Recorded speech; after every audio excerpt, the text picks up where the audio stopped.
ও এক ইউনুস খানকির পোলা। এই মাথার চোদ ইউনুস শুয়ারের বাচ্চা হালা সারা জীবন হইলো গিয়া ওয়েস্টার্ন লাগাইছে, মদ খা মদখোর শুয়ারের বাচ্চা বাংলাদেশে নিয়ে সুদের ব্যবসারে করে ওরে দিছে হইলো শান্তিতে, শান্তিতে নোবেল খারাপ আমরা জানি না।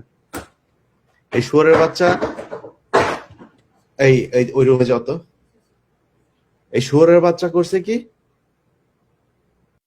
আরে বেটা স্বরাষ্ট্র উপদেষ্টা তুই তো কনস্টেবল হইতে পারবি না।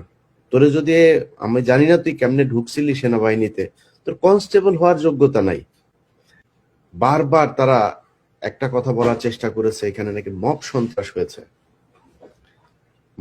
মবের বিরুদ্ধে তারা ব্যবস্থা নিচ্ছে, মব করতে দেওয়া যাবে না।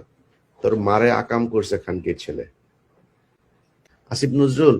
খানকির ছেলে, তুমি যে বিচারপতিদেরকে যে তুমি করলা, তুমি যে নিয়োগ দিলা, বিচারপতিরা তোমার মার শাটার ভিতর দিয়ে আসছিল, মাদার চোদ কোন দিক দিয়ে আসছিল? শুয়ারের বাচ্চারা কোথাকার, গায়ে লাগে না খানকির ছেলেরা?